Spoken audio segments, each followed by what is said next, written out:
अनवर पाशा जी, क्या डर गए आप? मैं बिल्कुल ए के वाजपेयी जी की भाषा में आपसे सवाल पूछ रही हूँ कि डर गए हैं आप कि ये सरकार क्रेडिट ले जाएगी और इसीलिए कुछ तो करना है? तो आइए कुछ सवाल ही पूछ ले। जय हिंद, जय भारत, जय संविधान, जय सेना।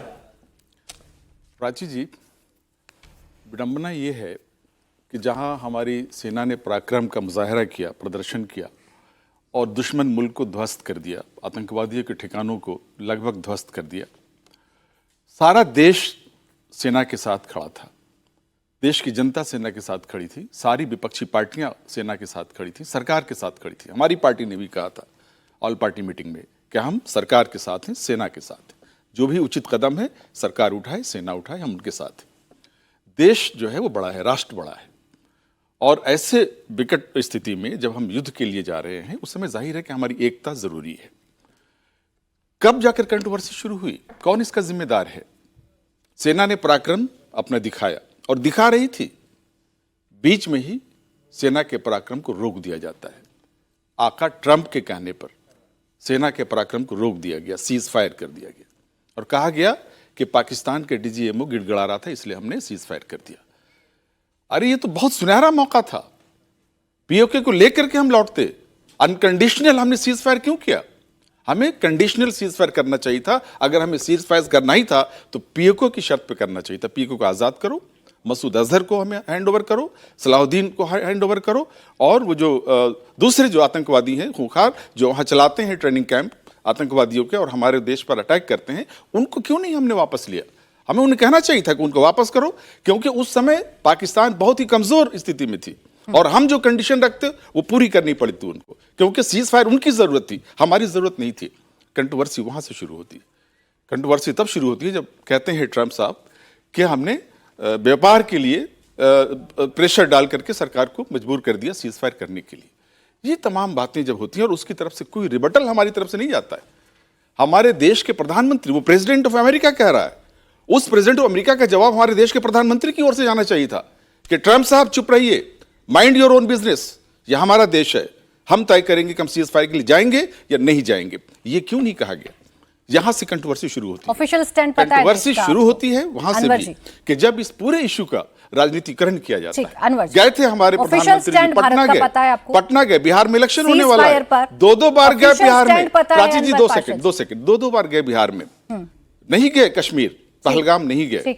हमारी जो बहनें जो विधवा हुई हैं उनके आंसू पोंछने नहीं गए। तो आपको आप बिहार जा रहे हैं बार बार, और बिहार में जो होर्डिंग्स लगे हुए हैं, प्रधानमंत्री के होर्डिंग्स लगे हुए हैं बिहार में, जो सेना के वर्दी में किसकी होर्डिंग लगनी चाहिए थी? आपने ट्रंप का व्योमिका सिंह की होर्डिंग लगनी चाहिए थी। प्रधानमंत्री की तरफ से कोई रिबेटल नहीं कहा, कुरैशी की, कर्नल कुरैशी की लगनी चाहिए थी, और होर्डिंग लगी हुई है हमारे प्रधानमंत्री की। ये तमाम कंट्रोवर्सी प्रधानमंत्री भाजपा शुरू कर रही है। अनवर जी सुन नहीं रहे हैं आप? आपको क्या ऑफिशियल स्टैंड पता है भारत का सीज फायर पर? क्या आपको पता है कि भारत ने सीज फायर क्यों किया, कैसे किया? पता है आपको? आपने सेना की प्रेस कॉन्फ्रेंस सुनी थी? सबको पता है, देश को पता है, नहीं आपको देश को पता है। क्या कहा हमारे डीजीएमओ ने? क्या कहा? बताइए ना, सेना ने क्या ब्रीफ किया? बताइए ना, पाकिस्तान गिड़गिड़ाता हुआ वहां के डीजीएमओ गिड़गिड़ाता हुआ हमारे पास आया। पता है डीजीएमओ ने क्या कहा? तो जब डीजीएमओ गिड़गिड़ाता हुआ यहाँ आया तो हमने ये शर्त क्यों नहीं रखी? हमने अनकंडीशनल सीज फायर क्यों किया? जब हम जानते थे कि पाकिस्तान ध्वस्त हो रहा है, पाकिस्तान हमारा मुकाबला नहीं कर सकता पाकिस्तान, तो हमने अनकंडीशनल सीज फायर क्यों किया? हमें कंडीशनल सीज फायर करना चाहिए। सुना है और डीजीएमओ ने कहा कि पाकिस्तान गिड़गिड़ाता हुआ आया, घुटनों पर बैठा, तब हमने जाकर सीज फायर किया। तो डीजीएमओ पर यकीन कीजिएगा या ट्रंप पर यकीन कीजिएगा, जो ये कहते हैं कि कश्मीर का मुद्दा 1000 साल पुराना है, उसे हम सॉल्व करवा कर रहे हैं? हमारे विदेश मंत्री क्या कह रहे थे? किस पर यकीन करें? अरे आप ट्रंप पर यकीन करेंगे कि डीजीएमओ पर? हमारे विदेश मंत्री ने ये कहा कि हमने पाकिस्तान पर अटैक करने से पहले बता दिया था पाकिस्तान को, पाकिस्तान की सरकार को बता दिया था। क्यों बताया भाई? ये क्यों इतनी हितैषी है वहां के आतंकवादियों से?